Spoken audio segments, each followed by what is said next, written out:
first group of Americans wounded in guerrilla raids on the Vietnam front arrived back in the United States. 8 Americans died in pre-dawn attacks at Pleiku, and 126 were wounded.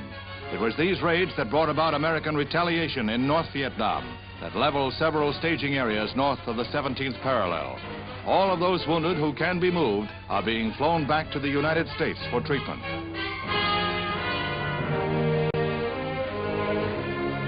Meanwhile, the first of 1,800 American dependents are returned to the United States. President Johnson ordered their evacuation after the war in Vietnam mounted in intensity. Even as the civilian groups were leaving, the Vietcong staged a bombing raid on a hotel housing Americans. Simultaneously, the United States said that retaliatory strikes would come whenever they are justified. 30 American deaths at Quy Nhon brought to the fore immediately the strike-for-strike policy. The National Security Council met for the 4th time in 3 days to underline the fact that the showdown in Vietnam is reaching a new climax.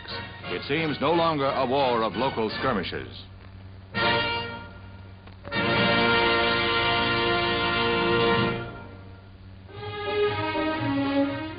One phase of the anti-poverty program gets underway at Thurmont, Maryland, as the first of 25,000 Job Corps trainees arrive at camp.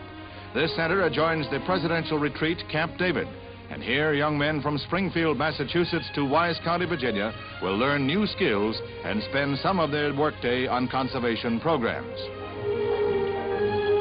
Most of the young men to be enlisted are high school dropouts, and the program will concentrate on vocational training to prepare them for jobs when their year in the Job Corps is completed.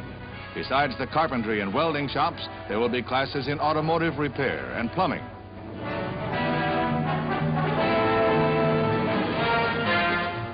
The corpsmen will put in an 11-hour day and receive an allowance of $30 a month. With school classes, job training, and conservation work, they face a hard schedule, but they also face a brighter future.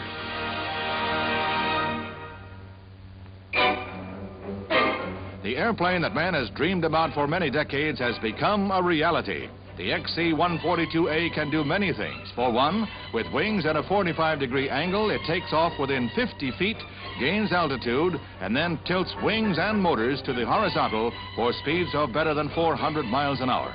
Then, if confined to a small space, it can take off or land on a tennis court, as a small propeller on its tail maintains stability. This remarkable aircraft can carry 32 combat-ready troops and set them down right at the battlefront. The plane's capabilities, both military and civilian, are almost limitless. Midtown air terminals, rescue missions, explorations. The new plane will be able to go where angels fear to tread.